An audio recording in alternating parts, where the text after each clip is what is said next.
Louvado seja nosso Senhor Jesus Cristo, para sempre seja louvado.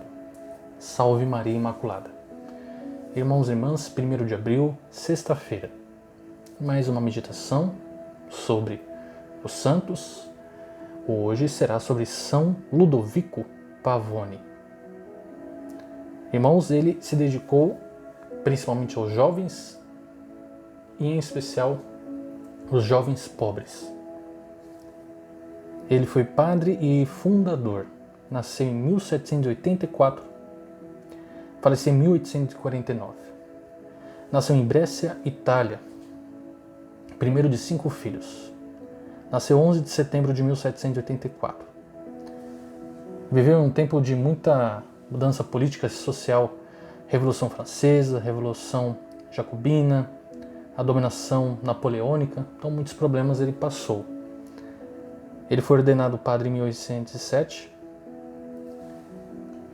e ele poderia ter vivido uma vida mais fácil, eclesiástica, uma vida de padre um pouco mais fácil, mas ele preferiu uma vida mais de sacrifício, em especial pensando nos pobres e nos jovens. Ele abriu o seu oratório em 1812 para esses jovens, e em especial os mais pobres. E ele fez isso porque ele percebeu que os jovens estavam se perdendo nesta época. Muitas vezes acontecia porque os pais abandonavam, ou mesmo que estavam em casa não estavam dando uma boa educação. E o interessante também é que este sacerdote ele começou a perceber que muitos destes jovens e menos favorecidos que ele estava catequizando com homilias e retiros, mesmo assim muitos deles estavam se desviando. Por quê? Eles estavam tendo certos tipos de trabalho em que o ambiente não era moral, não era um ambiente cristão. Então, nesses trabalhos com muita corrupção, muito mau exemplo, as pessoas não estavam conseguindo viver a palavra de Deus que estavam aprendendo com o oratório deste santo, São Ludovico. Então, este santo, São Ludovico, ele, percebendo isto,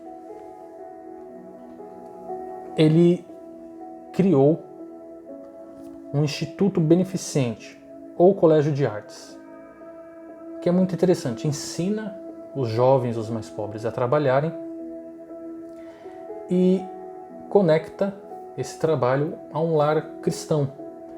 Muitos desses rapazes que eram, ou moças que eram órfãos, ou tinham realmente uma deficiência emocional, sentiam muita falta de um lar cristão, neste local conseguiam viver em família e aprendiam algum tipo de trabalho e ainda aprendiam os valores cristãos, aprendiam a verdade do Evangelho e também catequese da doutrina católica. E o instituto se chamou São Barnabé. Se tornou uma livraria. Também, com o tempo, algumas outras oficinas, como carpintaria, sapataria, serralheria.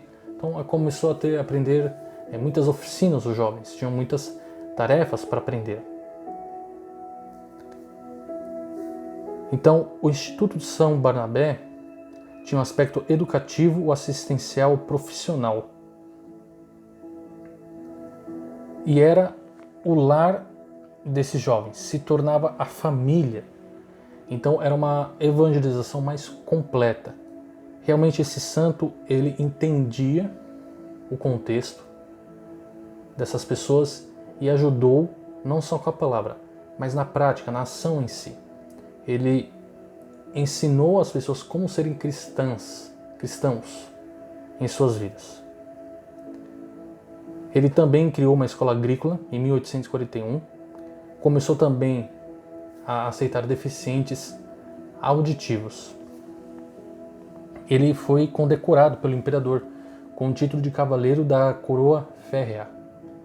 Então foi um santo que realmente ele chamou muita atenção pelo seu trabalho. Isso foi em 3 de junho de 1844. Ele também quis criar uma congregação fundamentada nas virtudes evangélicas, né? Voto de castidade, voto de pobreza e obediência. Ele obteve o decreto da congregação pelo Papa Gregório XVI, em 1843. Ele teve a aprovação imperial também e criou a Congregação dos Filhos de Maria Imaculada.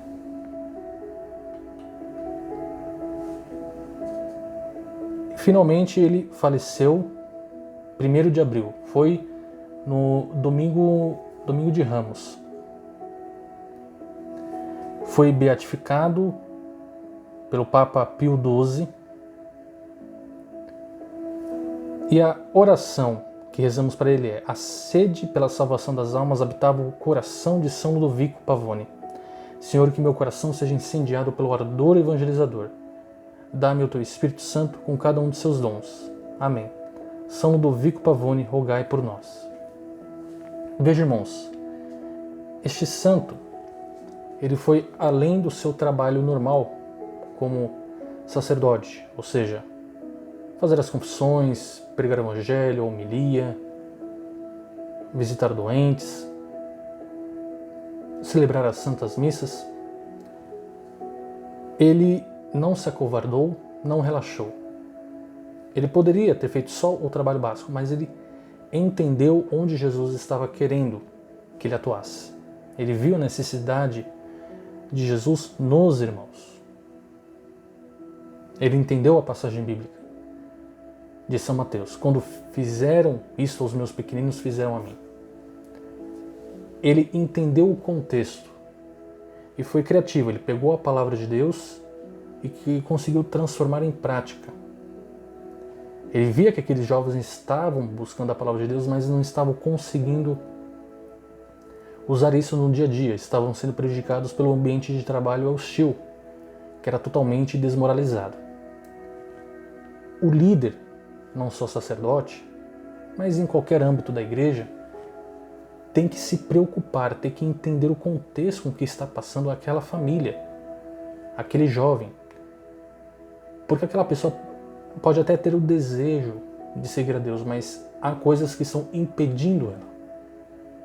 E para isso tem que se esforçar, tem que lutar, tem que tentar entender, tem que estudar a doutrina, tem que estudar o ambiente dessa pessoa. Nós temos que entender o que está acontecendo à nossa volta, o que está atrapalhando a nossa fé. E no momento atual, há muitas contaminações, há também muitas preocupações. Nós sempre dizemos aqui, nós temos este cuidado de somente buscar o barulho, só louvar, louvar, louvar. Louvemos também a Deus, isso é bom, mas também façamos o silêncio. Antigamente era mais valorizado isso. Também tem aquela questão que nós sempre dizemos aqui, temos que ter aquele cuidado de achar que Deus, ele não vai nos cobrar.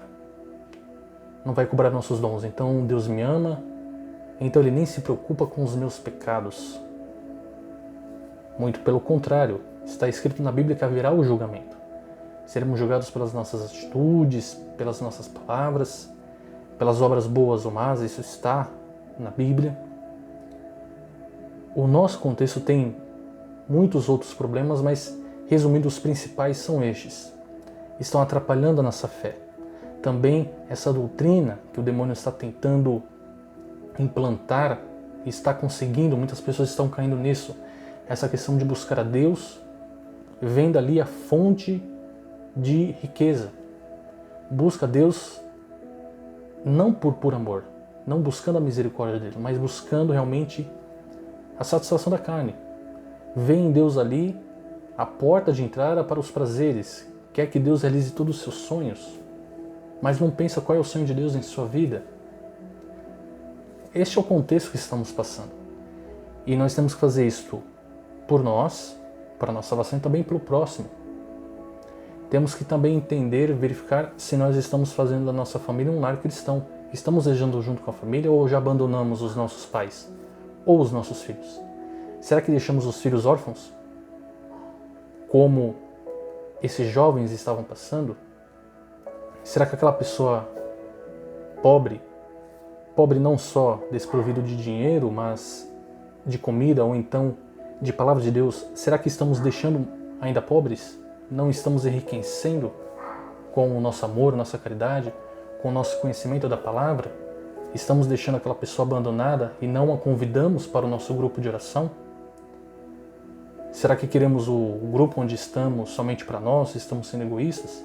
Ou estamos abrindo nossa vida, nosso tempo, nosso grupo por essas pessoas? Pensemos nisto. Amém? Irmão, minha irmã, Deus te abençoe. Salve Maria Imaculada e louvado seja nosso Jesus Cristo. Para sempre seja louvado. Amém.